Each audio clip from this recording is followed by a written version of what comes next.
You are listening to the Tricorder Transmissions, ep021.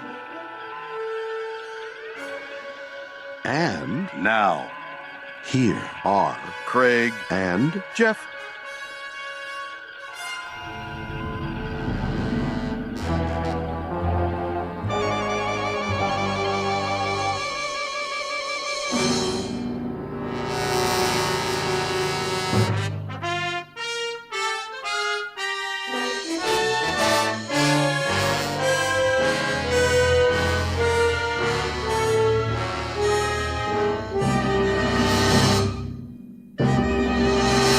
Hello and welcome to the Tricorder Transmissions. I am Craig Cohen.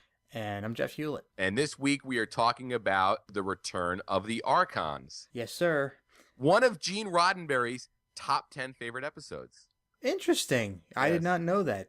He gave an interview to TV Guide in the 80s where he mentioned that this was one of his top 10 favorite episodes. Wow. Did he give any particular reasons why, or is it just a rundown of his top 10? I didn't get a look at the extended interview. It was just a fact that I had found while doing the tons and tons of research that I do as I prepare for this show every week. Yes. Well, did your research turn up that they're finally releasing season 4 of Star Trek Enterprise on Blu-ray on April 1st of 2014? Is that a joke?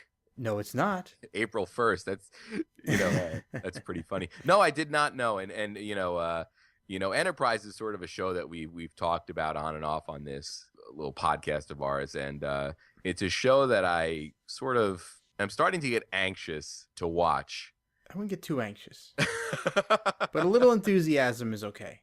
Yeah, but it's weird, there's this whole sort of Star Trek universe, and there's all these different doors you can open and go in and look around and hang out for a while, Mm-hmm. And Enterprise, out of all the incarnations of Star Trek, is the only one that I've really never even watched an episode of it. Really? I know. Yeah. Well, that's interesting. So, maybe you could get a little excited at least.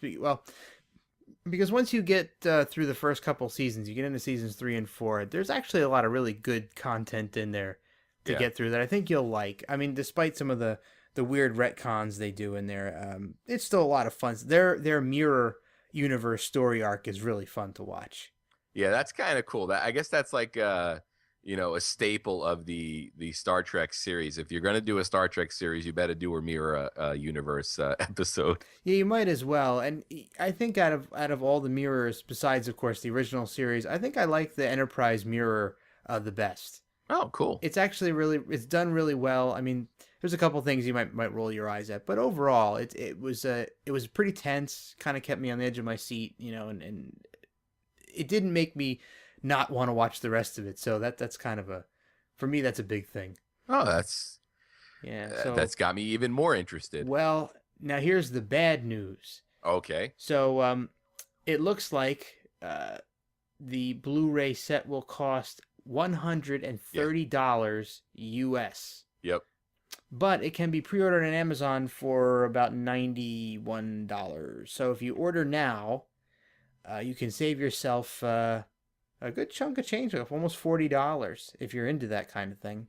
Yeah, and the other good thing about being a Star Trek fan is it's really easy to legally watch these shows for either free or very, very little money. Yeah, I watched it on Netflix. Yeah, last I had checked, Netflix had just about every incarnation of Star Trek as a TV series. That might have changed, but last I had looked, Enterprise was still there, and then of course over on StarTrek.com, they pretty much have every episode available for streaming. That's I think also cool. Via CBS.com maybe. Yeah.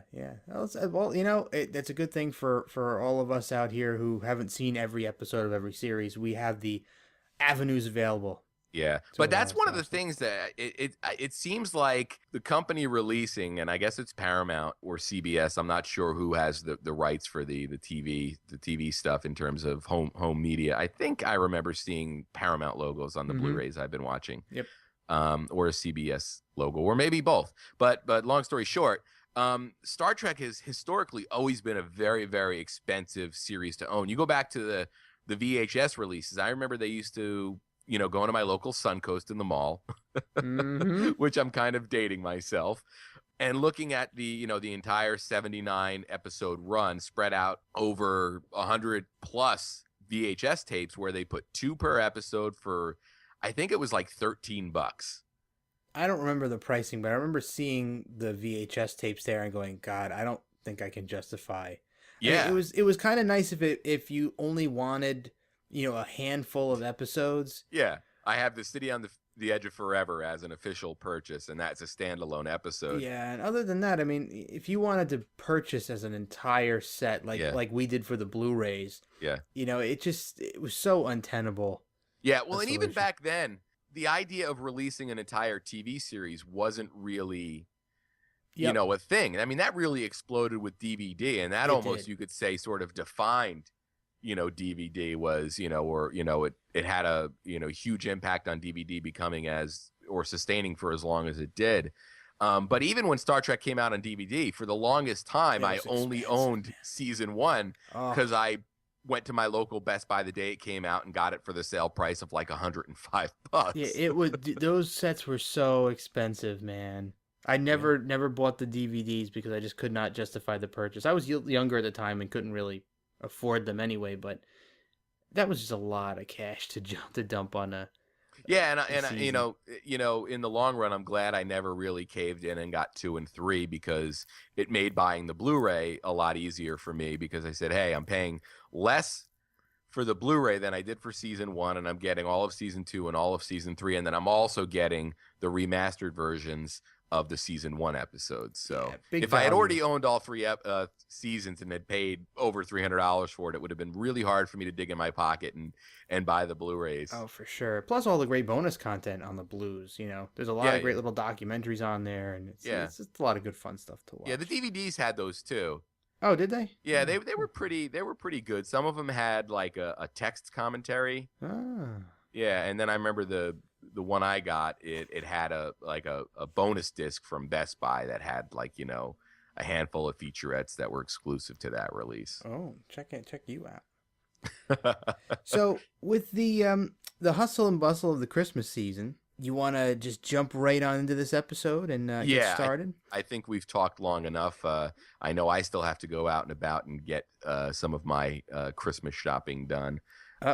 So yeah, let's do this. All right, man. So air dates.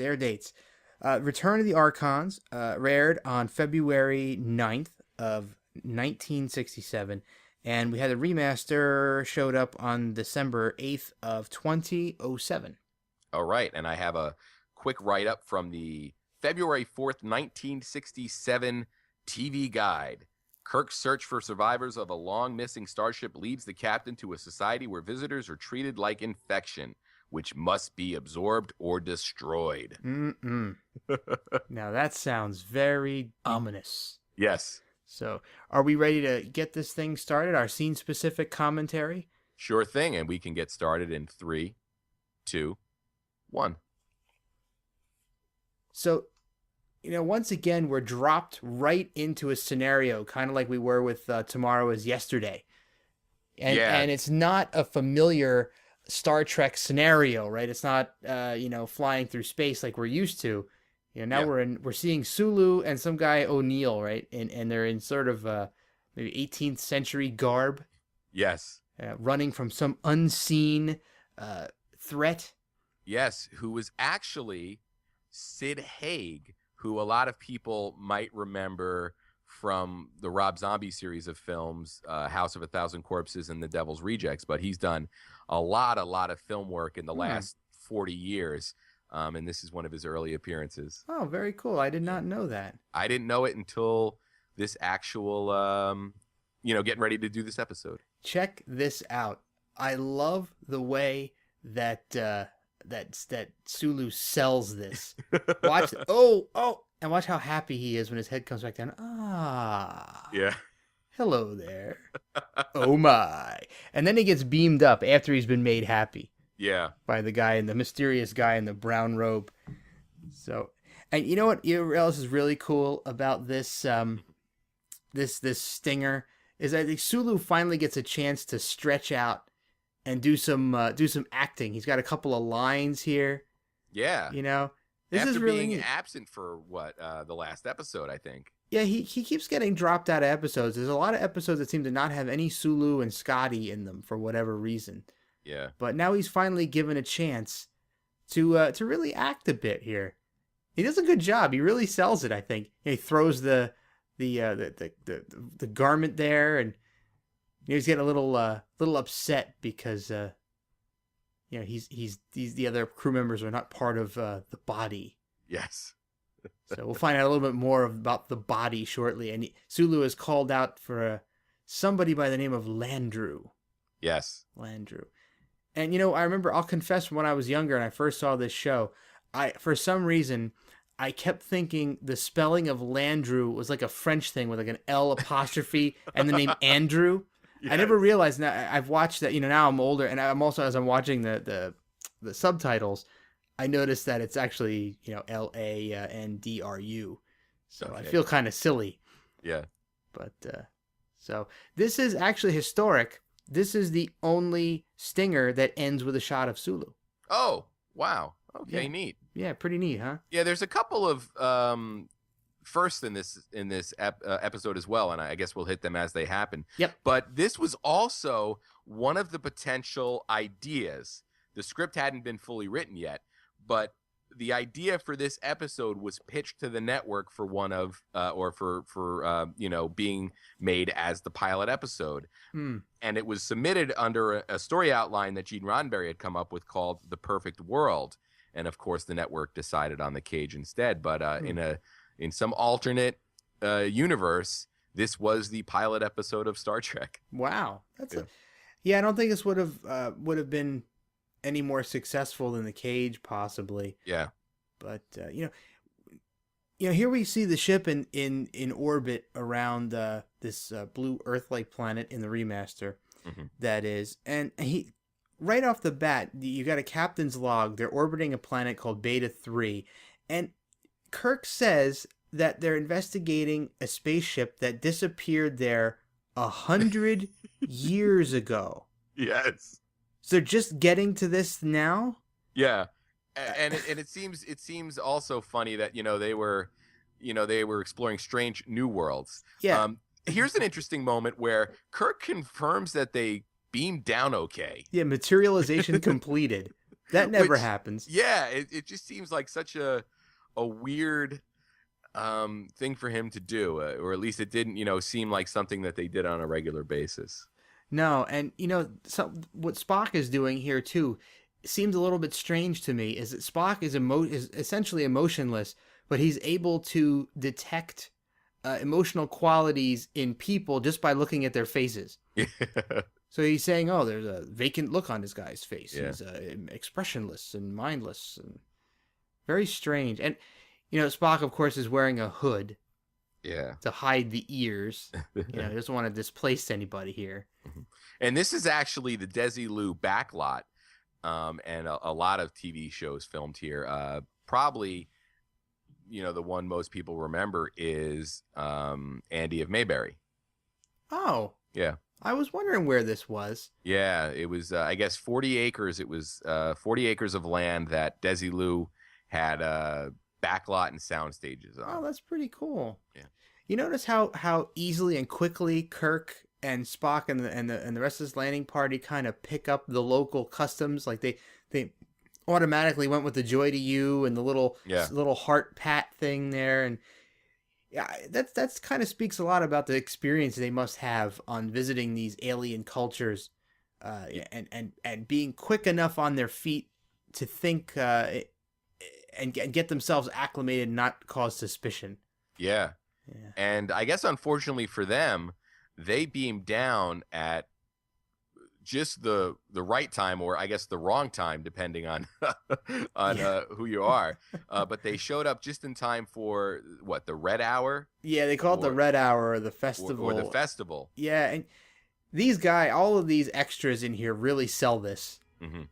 You know, they're really beating each other up. This woman runs and jumps on Kirk and starts making out with him. Yeah. I mean, if you keep your eyes peeled during this, you'll actually see Bobby Clark, who played the Gorn. Yep, and gets his only speaking role. Yeah. He's gonna jump out of a window, right? I believe so. I haven't gone back and watched it since I learned that. He's coming up here in a minute. He's gonna scream festival, I think, right? These people making out in the street. What is this lunacy? Yeah, it's the They're one time a year they're rocks and stuff. Yeah. But and it's funny that they do this this festival thing, this Red Hour thing, and you would think it would play some kind of a role in the overall storyline, but they never really talk about it again. It happens, and it just kind of vanishes. Yeah, it's almost like if they had beamed down the next day. Yeah, really. I guess this added a little bit of drama and a little bit of excitement to the episode, but it also makes you wonder that, as we learn the truth behind, what's going on here, why it was necessary. You think? Well, I mean, I don't know. It didn't seem like, these people are obviously under some kind of control. Yep. Or, unhappy pills or something. I guess it was determined at some point that they needed 1 day a year to let loose. I guess, but I don't think it doesn't actually say anywhere in the episode that it only happens once a year. All right, some of the research I did indicated it was a once a year occurrence. Yeah, I had been reading that in a write up of this episode in a something called Star Trek 9, which I've never read. There's a description about Roger telling his daughter when she comes back in that after the festival's over that it's over for another year. So maybe that's where they got the once a year thing, but I don't think they actually say it. Yeah. In the episode at all. So they don't really explain what it is really, and then it just kind of falls by the wayside. In fact, I think the last mention of it is in this scene where Kirk kind of presses Roger for more information about Landru and the festival. Yeah. So interesting. And I had a note written down for me that I wasn't sure about, and after doing some more research, I kind of figured out what had happened. But did you notice that crewman Lindstrom, one of the random guys that's there, seems to be really overly concerned about this guy's daughter? Yes. So there seems to have been a love plot or love storyline for him with this girl that was dropped from the script. Oh, okay. So these were setups, I guess, for some sort of an angle for that character. But I guess they felt the better of it and dropped it. For what reason, we don't know. Okay. But it's funny that Kirk goes through a lot of pains to try to disguise themselves into this thing here and imitating the behavior. There's Bobby Clark. There he is. Yes. And even when they go into the house, he still keeps up the charade. Yeah, that we're from the valley and our ways are different. But as soon as he gets into the room with Roger, he kind of drops it and goes right for the throat with the Landru questions. Yeah. And just gives the whole ruse away. All right. So at any rate, they're trying to figure out what the heck is going on here, and Kirk is asking for some analysis from the various people in the landing party, and Spock. He and Spock have some serious thinking to do. And here's a little bit of a problem I have with this episode. Okay. Why would they spend the night in that room? Why wouldn't they just beam back up to the ship and sleep in their own quarters and beam back down in the morning? That's an excellent question. And here we see Spock sleeps with his eyes open. Yeah, go figure. That was a decision that Leonard Nimoy made. Oh. And until I learned that it was a decision that he made, I didn't really get that he was sleeping. Me neither. I kind of thought it was a mess up. Yeah. That his eyes weren't supposed to be open, or it was a bad take and it just somehow got left in. But... Yeah, but I guess apparently there was Nimoy creating some Vulcan, I guess, Vulcan canon. Yeah, some different behaviors. Yes, how Vulcans sleep. Yeah. Well, that's a little thing we can add to the pile of notes. Mm-hmm. And here she is. Tula is back, and she's obviously pretty worse for wear. Clothes are ripped up. She's got some dirt on her face, and McCoy hauls her away, and Kirk says he'll give her a shot. How does he know that they have shots there? Why would he think that those people would know what a shot even is? Well, they've got gaslight, and they look like they're on their way to being, somewhat, I guess they look like they're maybe turn of the century. Perhaps. Although in one of the shots we did see phone lines, which I don't know if that was a mistake or not. Good question. I don't see any phones on the walls in here anywhere. Yeah. But we do have proof that they're gas lights because we saw Redger actually turning a knob on a light, right? Yes. To turn it on, to turn the gas on. So yeah, that's actor Harry Towns, who had about 200 TV credits before he was done.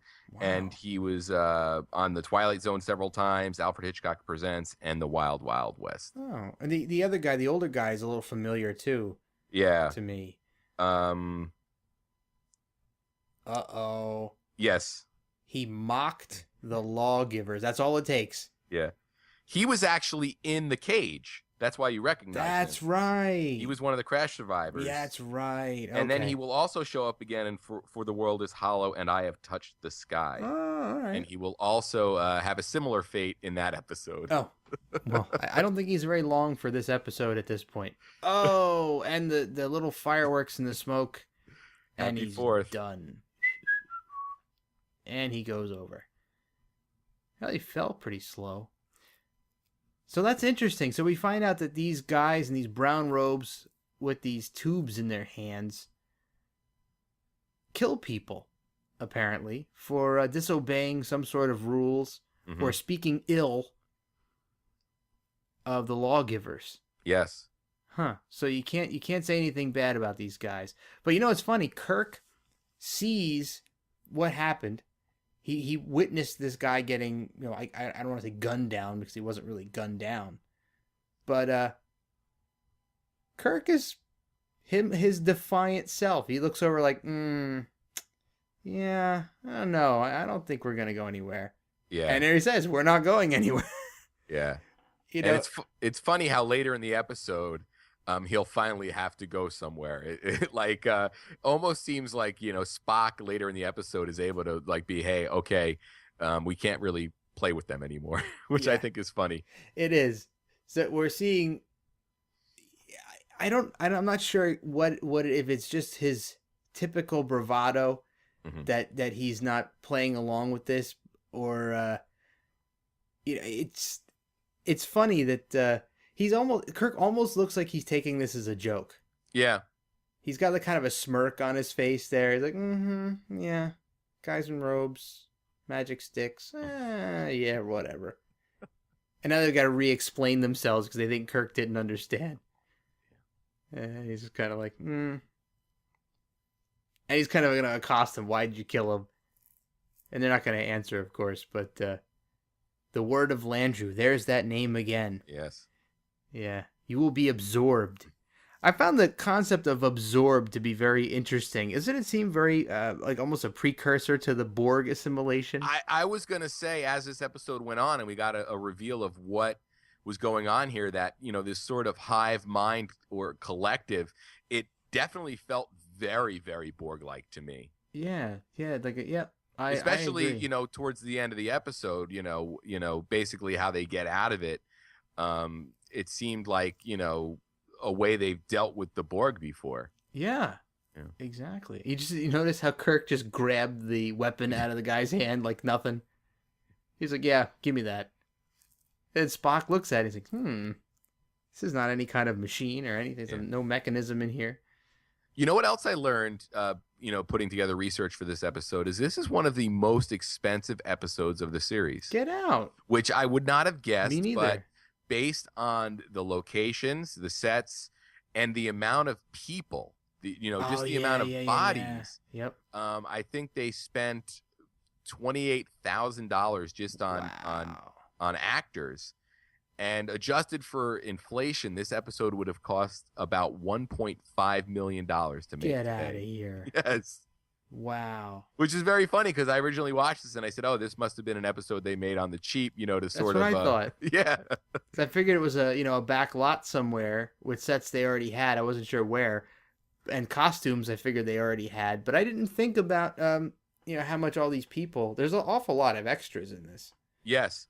And actually, Boris Sobelman, who wrote the teleplay, his original script had, I believe, 15 speaking parts, which was trimmed back, to save money. He had won earlier that year, or had been nominated for a Writers Guild Award for a Dr. Kildare script.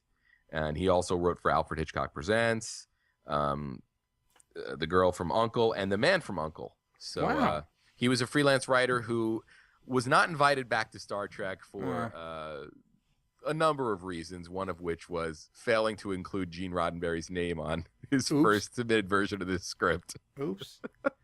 Oh, here's another first. Yes. We're going to see a first here. Phasers on wide beam. Yes.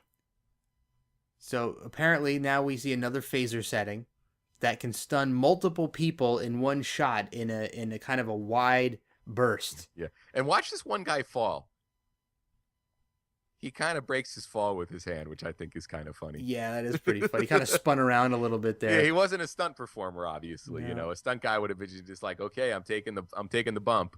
And it happens to be Lieutenant O'Neill. Yeah. And he's been absorbed. Yeah. And this almost sort of made me feel like I was watching a zombie movie. Yeah, me too. Where the guy's telling him, leave him behind.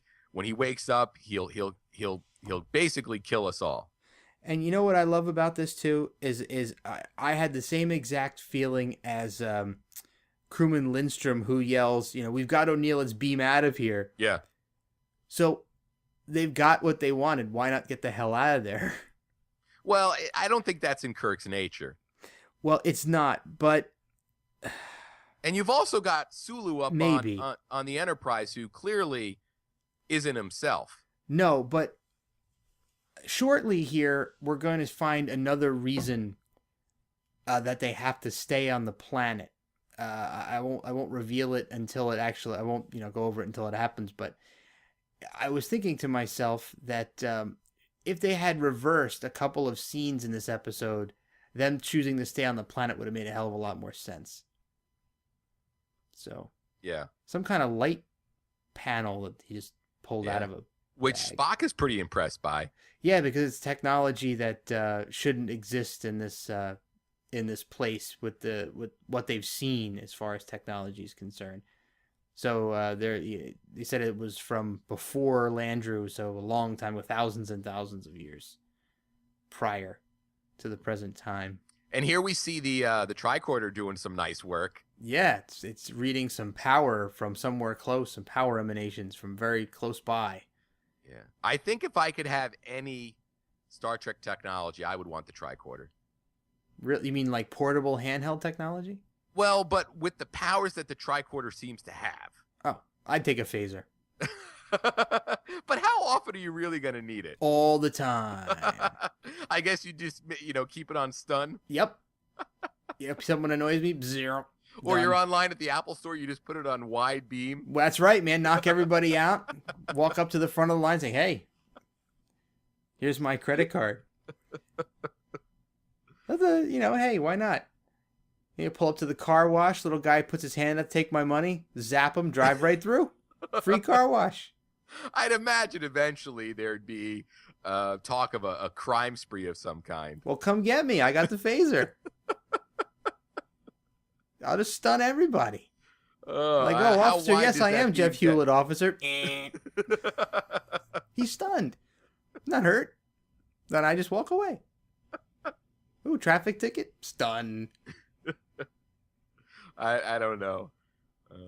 I would definitely do it. Oh, that is funny. So they're in some sort of a hidden underground that looks like it was. It looks like almost a castle. Bottom like a castle dungeon or servants' quarters of some kind. And apparently Landru can't infiltrate this area. He oh, can't. Really? Well, for a supposed safe place, it doesn't last long. No, and it's all based on them bringing O'Neill down there, right? Right. I mean, he pretty much gives up their location. Well, sort of. Well, McCoy's knocked him back out again. So he shouldn't theoretically be able to. So here's the scene I was talking about. So Kirk is talking to Scotty again, and Scotty is saying there's some kind of heat beams coming from the planet surface that are sapping up all the power of the Enterprise. Yeah. And they're going to lose their orbit. Is decaying, so they only have a certain amount of time, maybe 12 hours or something. Let's give Scotty this moment where he's about to sit down in the captain's chair. There it is. Acknowledge it. Is that his first time? I believe that's his first time in the Enterprise. I believe so. Yes. So a red shirt in command of the Enterprise. Yes. Which we'll see again in another episode. It won't be Scotty. It'll be somebody else. But I thought to myself, if they had put this scene before finding O'Neill, it would have made a lot more sense to me why they didn't just beam up, the injured O'Neill to the ship, because the Enterprise is being pulled down. There's no way they could possibly escape if they beamed up. So they have to stay down there and figure out what's going on. I think it would just made more sense to me. And here's the reveal. Yes. The man himself. Landru, who we will also, this is actor Charles Macaulay, who we will see again in the episode Wolf in the Fold. So we'll have to look out for him there. Yeah, we definitely will. It's interesting to see how many of these actors repeated on Star Trek, and a lot of times, looked different, or were utilized in a way that you didn't really realize it was the same guy. I wonder, because I don't recall actually seeing him. He must look pretty different. Yeah, he plays Jarrus. We'll definitely have to keep our eyes out for that. Yeah. So Landru's given the rundown. No war, no disease, no crime, none of the ancient evils. Landru seeks tranquility. What peace for all. What occurred to me while I was watching this, before we got on the line to talk about it here, knowing that Star Trek episodes, many of them were written with a social commentary in mind. Yeah. Of things that were going on in the 60s. Do you think that Landru's way of life is, peace, tranquility, and unity was a commentary on the hippie movement of that time period? That mid to late 60s? Woodstock didn't happen till 69, but, the movement was going on. Yeah. I saw it as sort of either that or a commentary on, the Cold War was still big, and almost a commentary on like communism, which, really sort of preached, everybody is, the same. Interesting take. I didn't think about that.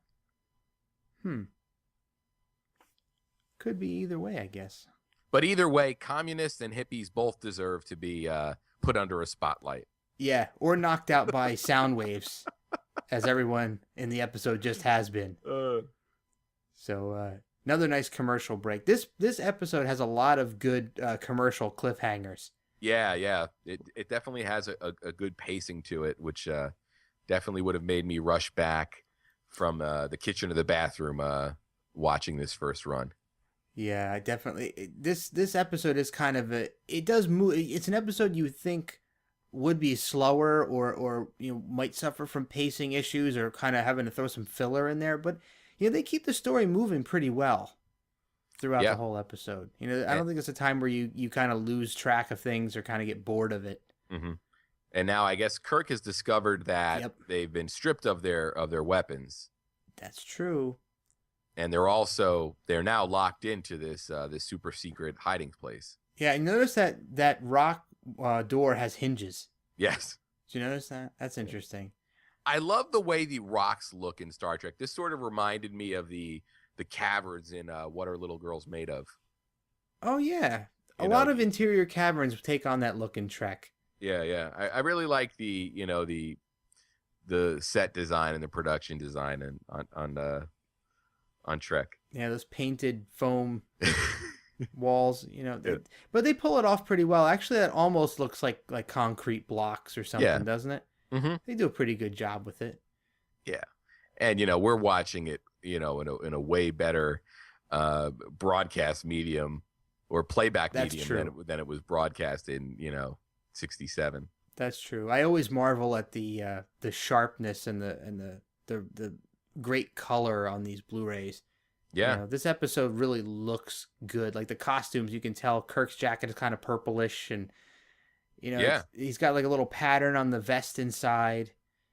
Yeah, I mean, it really goes to show that a lot of what was filmed was dumbed down for TV in terms of, you're squeezing it through, or I guess back when this broadcast, it was over the air, and signals, or TVs themselves, just weren't, reproducing at the level they are today. And exactly. Yeah. So, technology's come a long way. Thankfully, the film that they used to record this show was in good enough shape, and we had the technology to clean it up and make it look really good, and it looks better today than it ever did. And the fact that they held on to it. Exactly.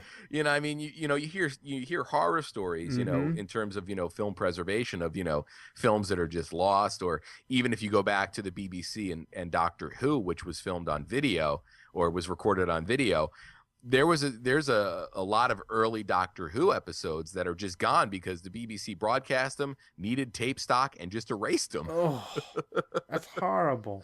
I mean, they've slowly gone through and, they're finding people that either had, 16 millimeter copies that they had somehow made, but it's great to see that Star Trek, for whatever reason, was cared for. Yeah. Oh boy. So it looks like they've absorbed McCoy. Yeah. And he does a good job with this too. I have to say, I was impressed with DeForest Kelley's switch here. Yeah. He really goes the extra mile in convincing the audience that he is now part of the body. Yeah. Yeah, that's a good job. And what is this? I love this moment right here, because up until this very moment, no matter what happened, Kirk was dead calm. Mm-hmm. He's kept his cool until something happened to McCoy. Now he's really shaken up. Yeah. You can see he's visibly upset about this, trying to shake McCoy out of it. So I think that speaks to his relationship with McCoy, and just how much he cares for these characters who were his right and left hand guys. Mm-hmm. Yeah. And McCoy's figuring out that Kirk is not has not been absorbed. He's not part of the body. Not yet. Not yet. Well, yeah, not yet. But there's also been talk of a minor resistance movement. Yeah. Which is going to sort of come in handy in the next couple of minutes, and this is where they can no longer say no, and Spock seems to read them and say, hey, listen, you know what, I have to disagree with Spock, because I every time I've seen this episode, I always think to myself, in this particular moment, why did they not just jump those two dudes? They could so take them out. I mean, with that hollow stick that shoots the fireworks, they could have walked up like they were gonna go with them, grabbed a hold of those sticks, and Spock could have done a nerve pinch. Boom, boom, boom. Yeah. Door was open. It was a no-brainer, man. They've taken on tougher adversaries in the past, and in the future they'll take on more. So I those guys they're like automatons. Yeah. It was 30 minutes into the episode, though. Yeah, but hey, they Kirk grabbed the tube out of the one guy's hand before, so it would have made more sense to me if he just at least they tried to fight or something, and got stunned or whatever. So here we go. Kirk is going to be absorbed, and this is a weird looking. There seems to be no mechanism besides the clamps that are holding Kirk in place, and there's a giant rotating console thing. It doesn't look like other episodes that have brainwashing devices. They have some sort of a some sort of a probe sticking out of the ceiling pointing at your head, or you know, some sort of disc behind your head or whatnot to show what it's actually doing. But this one just kind of like the lights flash a little. And we also had, you know, Spock unsuccessfully attempting the mind meld. Yeah, and saying the mind control was too powerful, that he couldn't break through it, I guess. Wow. So that's a little bit of a head scratcher. Yeah, I'm sure it pissed off Spock about as much as it could. And here's where we got a little bit of a misdirect. Because here they're coming for Spock, and based on what we saw last time we saw Kirk has been absorbed. Right. Yeah. Right. So this coming commercial fade to black for me is spectacular. I love this. Because here's Kirk, now newly absorbed, looking real happy. Walking like he's had too many drinks. Like, oh yeah. And here comes Spock through the door, sees Kirk. Kirk gives them the peace and contentment will fill you. Totally selling it. Piece of Landru, walks off. Spock's like, what in the hell? Tighten up on Spock's face. Eyebrow goes up. Fade to black. Yeah. How awesome is that? Good. Yeah, I like that. That was a great commercial break right there. And I love the fade back in. They got Spock in the little apparatus with the two rods in his face. Yeah. You know, and here's the lights flashing on and off. But here comes part of the big reveal. So this guy in the booth here, Marplon. Yeah. He's admitting that you know, he didn't brainwash Kirk, and he set Spock free. And he is the third in the triad here of the underground resistance to Landru. So he's the anonymous third guy, and that's pretty impressive that the anonymous third guy could work his way so far into Landru's organization to be the brainwash guy, yes, and not actually be brainwashed himself. Yeah. Torrin Thatcher is the actor. He did a lot of stage work starting in the 1920s. Born in 1905, died in 1981. Worked in Broadway before Star Trek, and then, you know, hit the TV rounds and, you know, was on Bonanza, Brenda Starr, and of course, Gunsmoke, Perry Mason, Voyage to the Bottom of the Sea, etc., etc. Wow. So I want to ask you a question. Sure thing. An opinion question. Okay. A statement was made a minute ago by Marplon that Redger is immune to absorption. Now, if you were immune to absorption, why wouldn't Landru have just killed the dude? Obviously, he kills other people. If he couldn't convert the guy into his own, you know, into the body, why would he let the guy live? Well, it seemed like he was pretty much staying in line, though. I guess. Well, I mean, it's almost really like, not, though.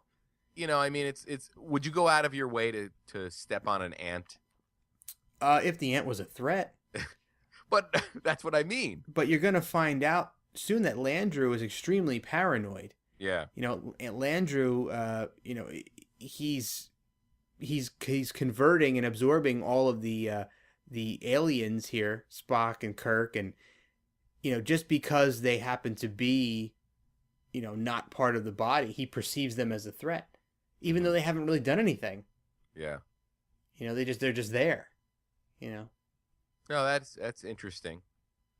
So I don't know, something that stuck out to me that Redger is immune to absorption. What does it take to be immune? Would Spock be immune, I wonder? I was really, really hoping that we would get to see Spock, or see them attempt that on Spock, just to see how a Vulcan mind, you know, reacted to their treatment. Yeah, I thought that would have been an awesome angle if they'd have written that in, where they attempted to brainwash him and he resisted and they couldn't get it to work, and then maybe the guy realized that Spock could, you know, help overthrow Landru or something. Yeah, it's funny. He started this episode wearing sort of a hood, to cover up his ears. Mm-hmm. And it seems like once his ears are revealed, nobody bats an eye at him anyway. No, exactly. Yeah. Oh, and here is, I think, the first reference to the Prime Directive. Exactly. Yeah. Yep. I was going to point that out too. I wasn't 100% sure. I had to look that up. Yep. So another first for this episode. And, another thing that kind of threw me for a loop here, and maybe it was some sort of an off-camera thing that happened, but I'm not quite sure how Kirk and Spock both concluded that Landru was a computer. I don't think we saw any evidence to that.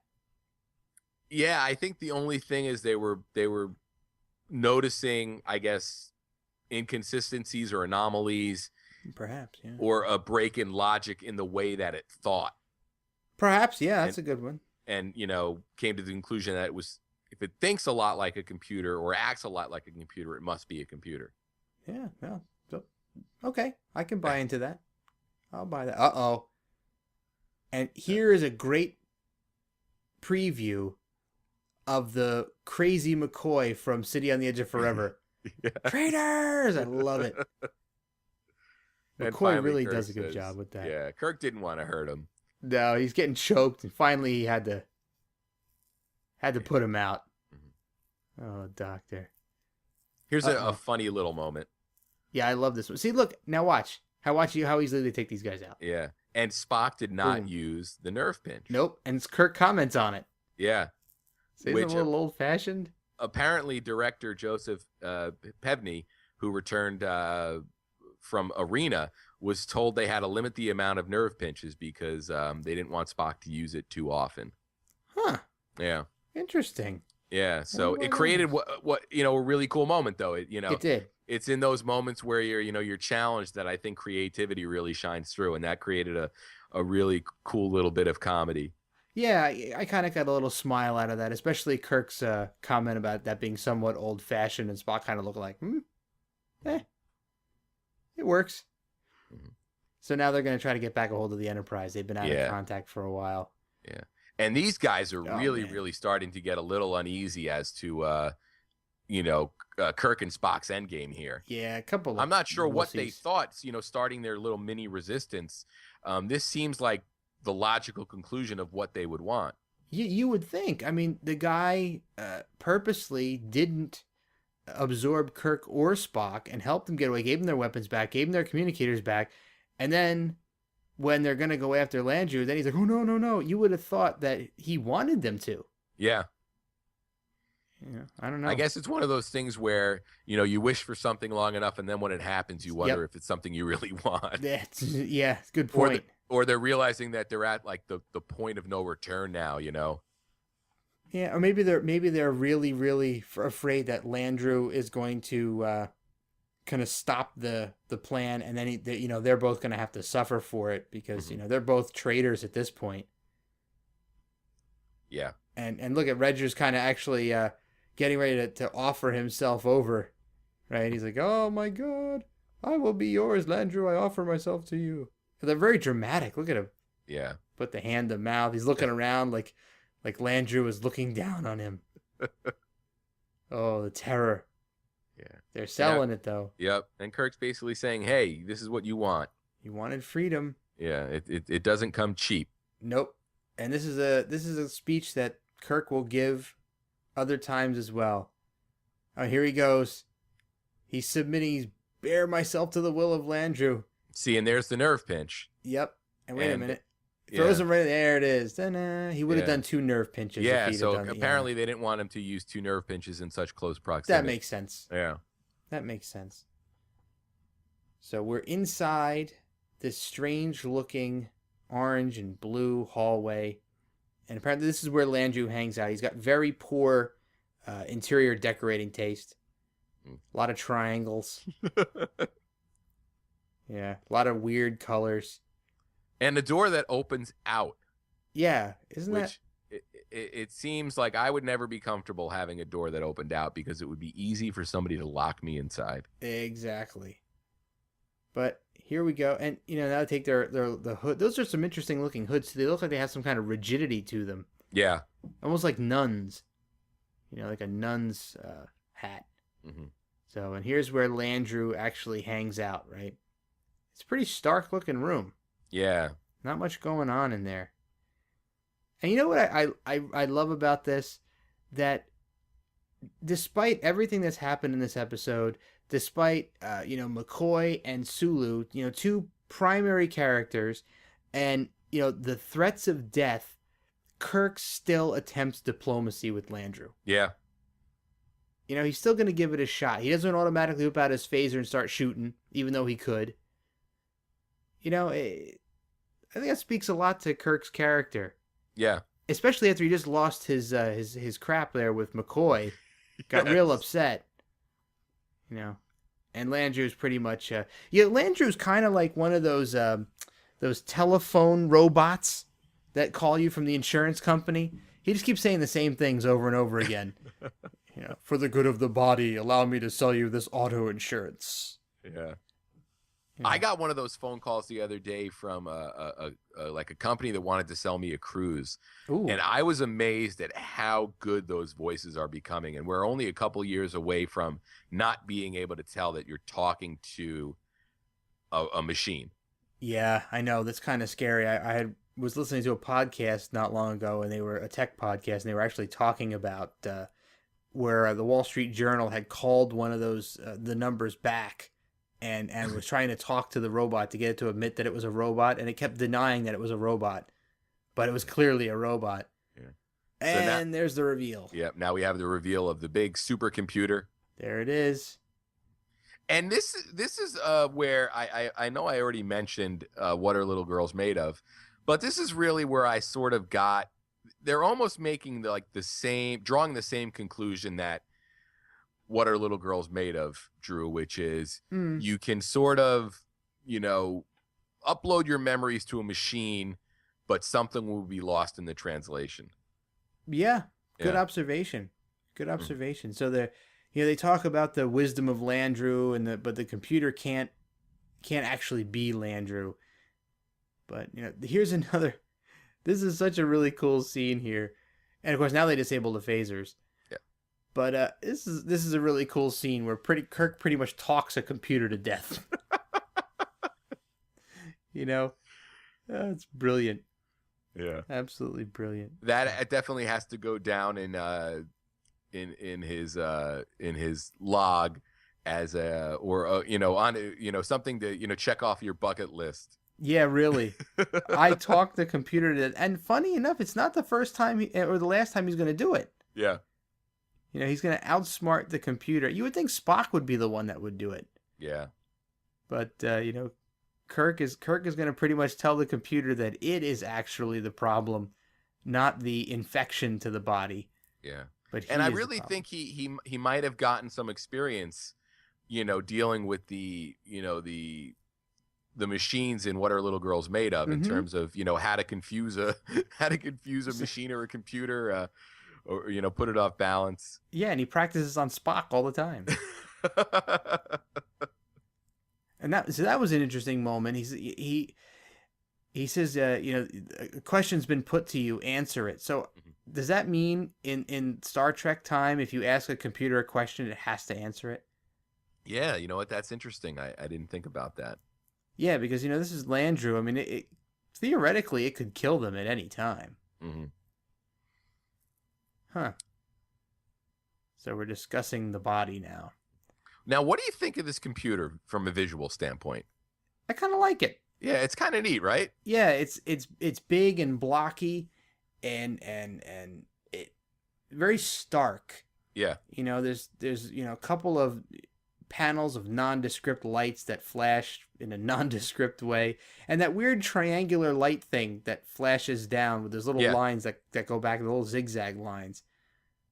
I'm not sure what all of that stuff is supposed to signify. Yeah. And there's 5 little lights in the background that just keep flashing on and off, so I guess there's more computer back there. Huh. So now here is basically the collective disconnected. Yes. So the Borg Queen has now been disabled. Very interesting. So he's still there. This computer can take a lot of talking to before it short circuits. Yeah. So and much like Corby did in What Are Little Girls Made Of, Landru is basically denying that he's not Landru anymore. Yeah, is this truly Landru? What's left of him? Yeah. So the computer is pretty much let go its plan. So all the creativity and individual thought is reserved for the computer, and all the rest of the people just kind of mindlessly walk around. Yeah. Almost automatons, kind of like the Borg. Yeah, yeah. So the hive mind, the collective. Yeah. And the computer's insisting that it thinks. But Kirk's telling it it's evil. Uh-oh, fulfill the prime direct and some puffs of smoke. There it is. And the computer calls to Landru. I know. Landru, help me, help me. Ah, the man. poor computer. It's a great death scene. Well, you know what, Craig? I got a secret for you. Okay. Bet you didn't know that this was retconned. No. Yes. Yes. There are actually 2 Landru retcons. Really? Yes, there are. And would you like me to tell you about them? Please. While we have time. So, there is actually a Star Trek comic called The Return of the Archons Part 2. And in that comic, it is revealed that Landru, whose first name is Cornelius, was the head of Starfleet's Advanced Research Division and was apparently creating an artificial intelligence to assist in colony development. His true intentions were more sinister. He was attempting a means of population control, and the crew of the Archon attempted to stop him. But the ship was destroyed. The ship's crashed remains were built into a temple by the descendants of the crew's survivors. After the computer was removed, Admiral Pike was admonished by an unseen superior for not keeping a tighter leash on his protege Kirk after exposing the secret experiment that lasted 4 decades. Wow. Okay. That's retcon number 1. And I saved the best retcon for last. Okay. So guess what? Landru is not dead. What? Yes. In a book called Caveat Emptor, a guy by the name of Daimon Forg of the Ferengi Merchantmen thought he was buying a fantastic new computer at a stunningly low price. But he revealed too late that the price he paid for he realized too late that the price he paid for the machine from Beta 3 was far too high. Oh, no. What starts as a simple rescue mission reveals something that astonishes the USS Da Vinci crew, a ship of polite, docile, and generous Ferengi. Soon, Commander Gomez and her SCE team realized that the Ferengi had been taken over by Landru, the ancient supercomputer which has returned a century after being dismantled by the crew of the Starship Enterprise to wreak havoc once more. And Landru has set his sights on the Da Vinci next. Oh, man. There's some retcons for you, dude. That is funny. Yeah. All right, so I guess the credits have started to roll. I guess this is the portion of the episode where we talk about whether or not we find this to be essential Star Trek, the original series viewing. Yes, we will. And I am going to ask you to go first because maybe you can help me come to a final decision. Oh, again. Okay. Well, I'm glad you let me go first because I was toiling over this earlier today as I was thinking about our discussion here and how I was going to fall in this episode. And I usually write myself some notes about, what I think may be essential parts of an episode to help me make up my mind. Yeah. And here are, I have 4 notes about this episode that I will read off to you now, and then I will make my snap judgment, as it were. Okay. So my notes say, Landru is a memorable villain who's given a backstory in a comic series as well as appearing again in a Trek novel. So you got 2 retcons. I think 2 retcons means that a character is at least semi-memorable. Okay. And I've heard references to Landru on other series when they talk about Star Trek kind of as a goof or whatnot. This has some really great Kirk and Spock moments, some great stuff by McCoy. I think you learn a little bit about Kirk and the fact that he's just kind of willing to stand up in front of this guy with the gun in his face and just kind of shrug it off and almost laugh it off and pull the thing out of the guy's hand. there's a lot of great Kirk stuff in here. Sulu getting his very own stinger. I mean, that's pretty significant. Yeah. And the wide beam phaser and the prime directive, the first appearance of either one of those, the first mention of and use of either one of those. You know, I think I'm going to have to go with like a 51% essential on this one. Just over the line. Okay. I sort of looked at some of the things that you had mentioned, you know, the prime directive being key, the phaser technology, thinking back on it. And you have to wonder if that stuff isn't addressed in other episodes that might help you sell it. I'm going to say based on your, you know, the way you're voting, the fact that Gene Roddenberry considered this one of the 10 best episodes of the series, I am going to say that I will fall towards essential. Wow. So what do you think? What's your percentage out of a 50-50 split? What do you think your percentage of essentialness is? I went 51 just to give myself a little tip over. Yeah, I'm really close to that as well. And like I said, if I hadn't learned that Roddenberry considered this one of the top 10 episodes of the series, I might have fallen the other way. Yeah, that might give you a little couple percentage points to nudge you over the edge. Yeah. So, all right. So a double essential for Return of the Archons. And next week, we will be returning with one of the most popular episodes of Trek. Oh, man, I can't wait. It's going to be awesome. And we're going to have an extended episode following a few days after that. So look out for those episodes. And if you have anything to say to us about the Return of the Archons, feel free to jump on our Facebook at the Tricorder Transmissions or hit us up on Twitter at TTT_pod. Awesome. All right. Have a great holiday, everybody, and we'll see you next week.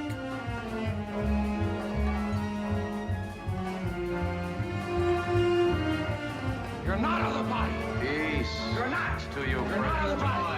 front. Loculus, peace. Loculus, traitors. I want to hurt Traitors.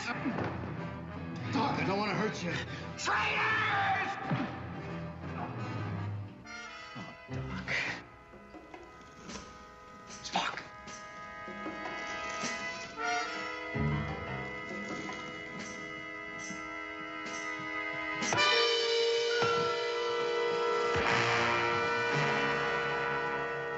Isn't that somewhat old-fashioned?